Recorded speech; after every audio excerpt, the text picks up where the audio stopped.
2 months ago, the Lakers looked like a team going nowhere.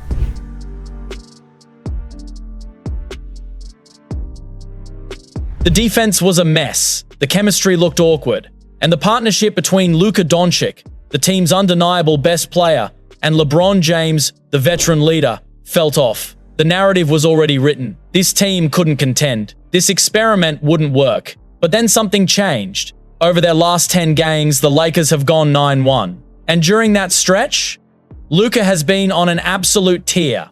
44 points, then 51, then a game-winning triple-double against Jokic and the Nuggets, and somehow he's doing all of this while dealing with one of the most difficult stretches of his personal life. For a player already considered one of the NBA's most talented scorers, Luka has taken his game to another level.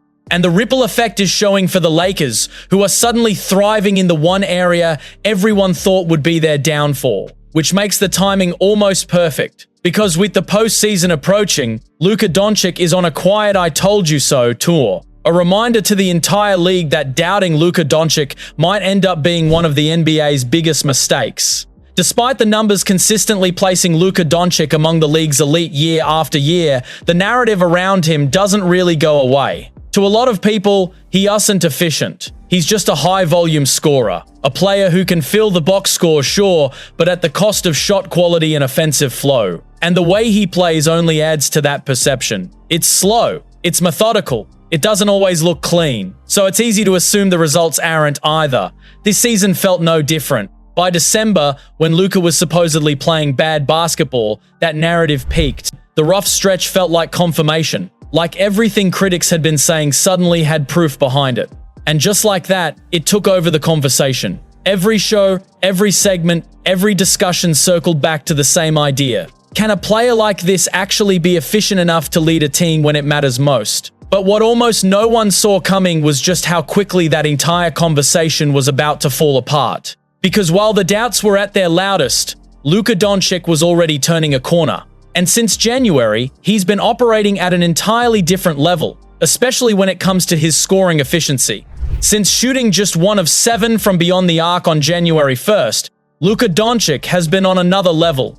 Over the next 31 games, he averaged 32, 2 points 8, 4 assists 7, 8 rebounds 1, 5 steals 4, 2 threes per game, shooting 49% from the field, 41% from deep, and 75% from the line. But when you isolate March, the numbers get even more ridiculous. 34, 3 points 9 rebounds 7, 7 assists 2 steals 1 blocks per game efficiency, holding steady across the board. The numbers alone tell a story. But his head coach JJ Redick has been quick to call attention to what's really happening. He said Luka's been high volume, high efficiency for about 2.5 months now.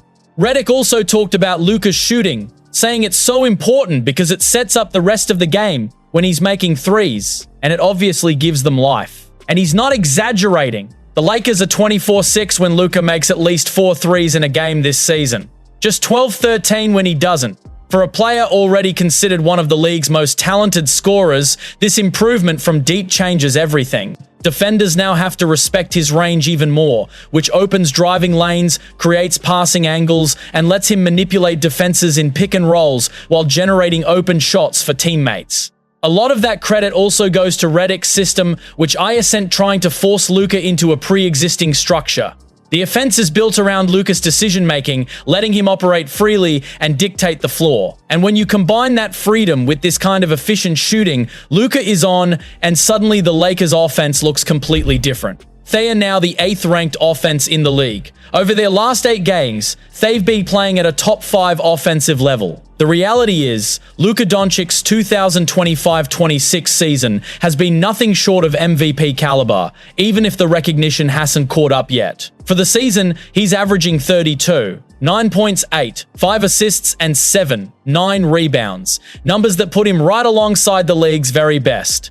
And yet, from some media coverage, you'd almost forget he's leading the NBA in scoring and dragging the Los Angeles Lakers to a 3rd seed in a stacked Western Conference. Even better, Luka's performances are translating directly into wins. After continual struggles against top teams this season, losing 12 of their last 13 games against the league's top 10, the Lakers have flipped the script with 7 straight wins. That streak includes back-to-back wins against the Knicks and Timberwolves, a big win over the Nuggets, 2 big games against Houston, and Luka.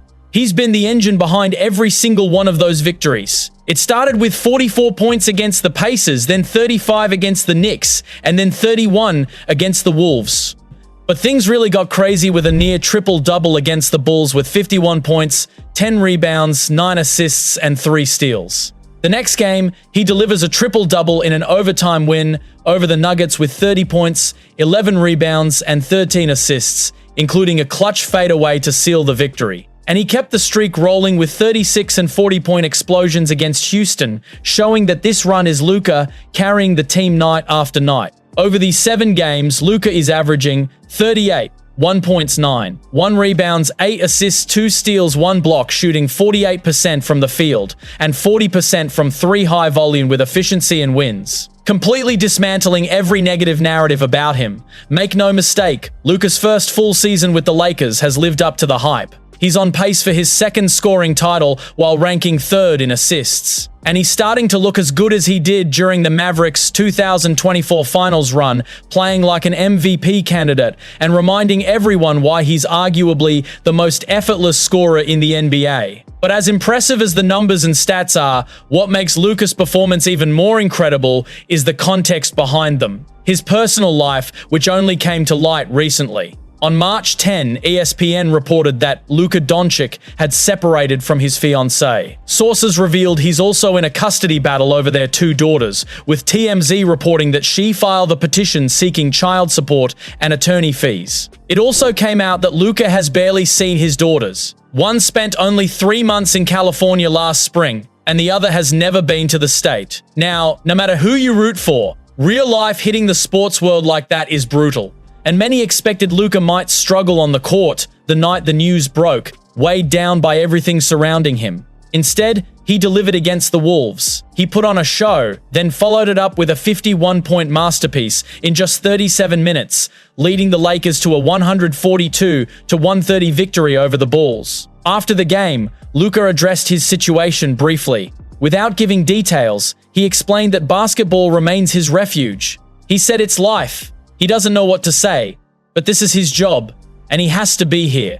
They pay him a lot to play, and basketball gives him some kind of peace when he plays. That context makes what he did even more striking. During one of the hardest moments of his personal life, Luka delivered one of the best games of his NBA career. And he didn't stop there. Just 2 nights later, he recorded a 30-point, 13-assist, 11-rebound triple-double in a dramatic 127-125 overtime win against the Nuggets. He capped it all with a game-winning shot, marking his first clutch game winner as a Laker. Luka has taken the grief, the stress, and the anger and turned them into basketball. He's using the one thing he can control, his game, to navigate the hardest stretch of his personal life. Now with Luka in the best form he's ever shown since joining the Los Angeles Lakers, the Lakers offense is always capable of hanging with any team in the league. But the bigger question is whether the defense can hold up when it matters most. The Lakers were never expected to be elite on the defensive end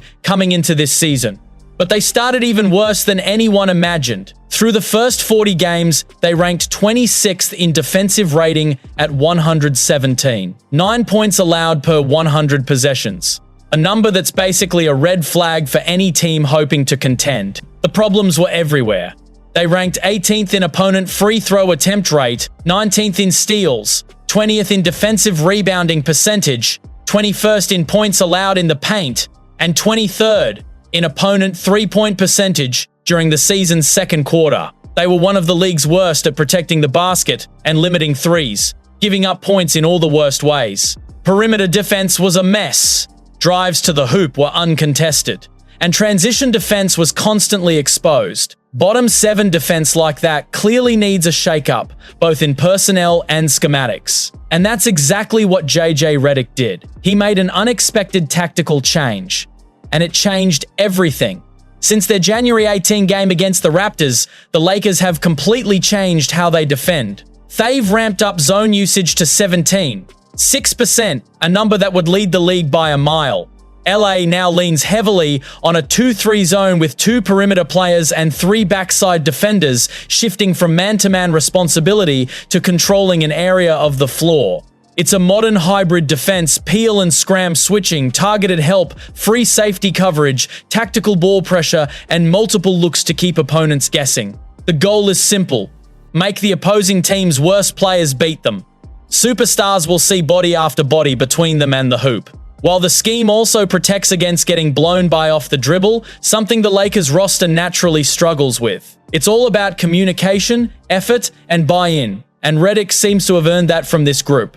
The results have been tangible. Since January 18, the Lakers rank 14th in defensive rating at 112, 2 with major gains in 4 areas: defending threes, avoiding fouls, defensive rebounding, and transition defense. In the third quarter of the season, they were 8th in fewest threes allowed per game and 9th in opponent three-point percentage. Between January 19 and March 5, LA allowed no more than 10 made threes in 7 of 8 games and went 7-1 in those contests. The boards have improved too.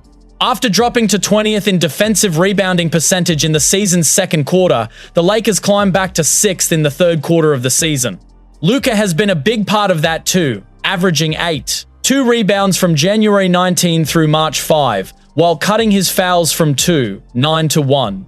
Per game, the team as a whole has cleaned up its act, ranking 3rd in opponent free throw attempt rate during the third quarter. Turnovers were another issue earlier in the season, with the Lakers ranking last in turnover percentage through the first 20 games, but they've steadily improved, 18th in the second quarter of the season, 13th in the third, helping them climb from 18th to 8th in fast break points allowed. The takeaways: the Lakers' defense is no longer a glaring liability. Through strategic zone implementation, disciplined rebounding, and cleaner ball management, they've turned one of the league's worst defensive units into a team capable of hanging with anyone. The results of all this defensive improvement have been obvious in the wins, especially against the good teams. Back-to-back performances against 2 of the NBA's best offenses, the New York Knicks and Minnesota Timberwolves, were particularly impressive. The Lakers held the Knicks under 100 points, limiting them to 43% shooting overall and 24% from deep, while holding all-star Jalen Brunson to just 8 of 19 from the field. And they nearly did the same against the Timberwolves, if not for a late fourth-quarter lapse. But their defense on Julius Randle and Anthony Edwards was the epitome of team defense. Edwards in particular had one of his lowest scoring games of the season, finishing with 14 points on 2 of 15 shooting. The Lakers executed their flood defense at a high level, a man-to-man scheme with zone principles that loads the strong side on wing isolations, and it worked. Of course, zones have weaknesses. That's why most teams only use them in spurts. High-volume three-point shooters can punish the gaps. Box-outs can get messy, and there's always the debate about whether zone can survive an 82-game season or the intensity of the playoffs. But the Lakers believe in the system, and with an offense led by Luka that can be as good as this unit is capable of, they don't need to be the best defense in the league, they just need to be above average. As Redick noted, they've been trending in that direction now for 25 games to be above average. They are not going to be the number 1 defense in the league, but to be above average, and to have those 2 performances against those 2 teams back-to-back is really encouraging. But we can't talk about the Lakers' defensive improvement without mentioning the players who've been huge factors. First, Marcus Smart. Smart has been praised as the tone setter on the defensive end. He brings energy, effort, and lockdown defense night in and night out. For LA to be a serious contender, perimeter defense is non-negotiable, and Smart is leading the charge. The Lakers don't need him to run the offense. They need him to knock down open looks, create turnovers, and push the pace. And he's more than filling that role. And surprisingly, DeAndre Ayton has also stepped up. When he posts a double-double, the Lakers dominate. In the 20 games this season where Ayton has hit that mark, LA is 17-3. Sure, he can be inconsistent at times, but when locked in, Ayton becomes a legit front court presence and a major deterrent at the rim. Then there's Luka himself. He's made a conscious effort to improve on defense, particularly by putting his body on the line to draw charges, a skill he credits to teammates Reeves and Smart for inspiring him to embrace. Right now, all 3 are in top 10 in charges drawn this season. For a team that spent most of the season near the bottom of the league defensively, That progress couldn't have come at a better time. And when you surround an MVP caliber Luka Doncic with that level of defense, you have a formula that can cause problems for everyone in the Western Conference. Speaking of the postseason, Luka doubters should take note. He has a history of elevating his game when the stakes are highest. So, the Lakers might be in for a surprise run. Sure, a lot of people are counting LA out, pegging them for a first or second round exit. And yes, Luka will need help. But if we get playoff Luka and land on the right side of the bracket, this Lakers team could be far more dangerous than anyone expects. Playoff Luka playing like he is now, that's an entity not many can stop.